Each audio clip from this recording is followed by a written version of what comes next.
Well, good morning, everyone, and welcome back. My name is Don K. Preston. I am the president of Preterist Research Institute of Ardmore, Oklahoma, and this is what I call my morning musings. I'm enjoying a great cup of coffee, filling out some book orders, and thank you so very, very much for those of you who order books. We appreciate that so very, very much. We are currently involved in a study of 1 Thessalonians chapter 4. We've examined the wider context of the passages leading up to that and the passages after 1 Thessalonians chapter 4.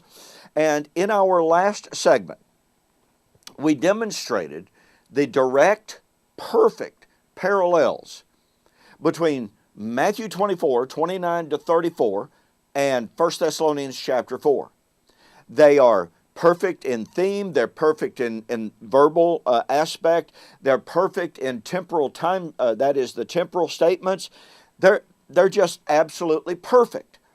Now, the amillennialists and postmillennialists agree that Matthew 24, 29 to 34 refers to the events of leading up to and consummating in Jesus' coming in AD 70. Okay, given that admission, that if Matthew 24, 29 to 34 refers to AD 70, and 1 Thessalonians chapter 4 is directly parallel with Matthew 24, then that means that no matter what we might think, no matter our preconceptions, then since 1 Thessalonians chapter 4 is parallel, thematically, verbally, temporally, that means 1 Thessalonians chapter 4 was fulfilled in AD 70.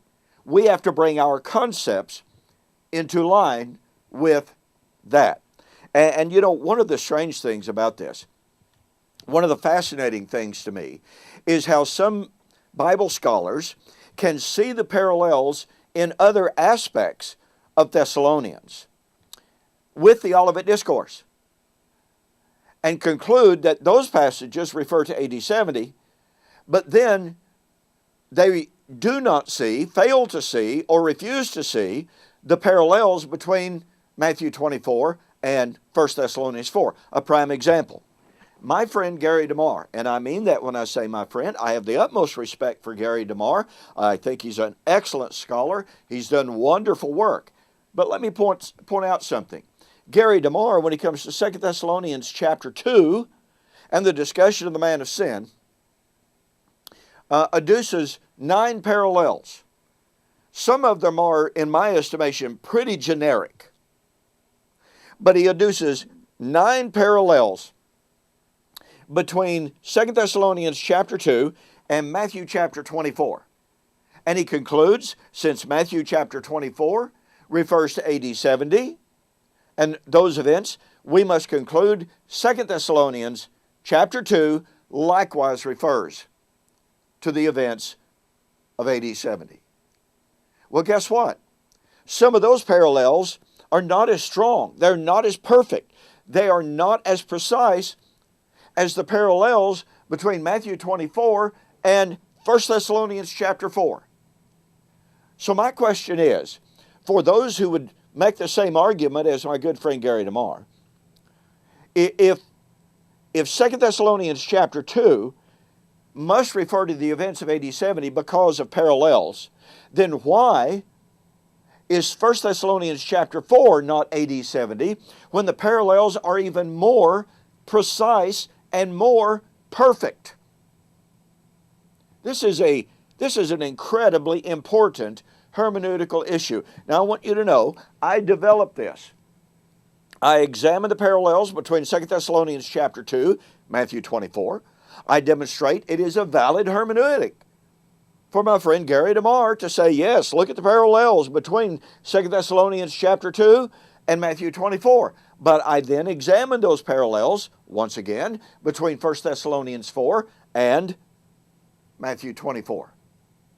I do that in depth, far more than I can do right here, and demonstrate, once again, the parallels between Matthew 24 and 1 Thessalonians chapter 4 are perfect parallels. They're not vague. They're not even generic. They are perfect parallels. So let me say again, in kindness and respect, if we could see that the parallels in 2 Thessalonians chapter 2 demand that it refers to AD 70 because of their correlation to Matthew 24, then why does not the perfect parallels between Matthew 24 and 1 Thessalonians chapter 4 demand that 1 Thessalonians chapter 4 likewise refers to AD 70? Get my book, We Shall Meet Him in the Air, The Wedding of the King of Kings. Now look, go to my website, eschatology.org, bibleprophecy.com, order the book, mention that you saw the offer on YouTube or Facebook. I'll refund your shipping. Now, I'm sorry that I can't do this for overseas orders. I wish I could, but contact me if you're in Canada or Brazil or somewhere, Pakistan or wherever that I hear from, and say, Don, how much for shipping the book to where I'm at, okay? Hey, thanks so much for joining me. Get the book. Look at the parallels. Look at the perfect logic that is there. You'll be amazed. Okay, thanks for joining me. We'll see you on the flip side.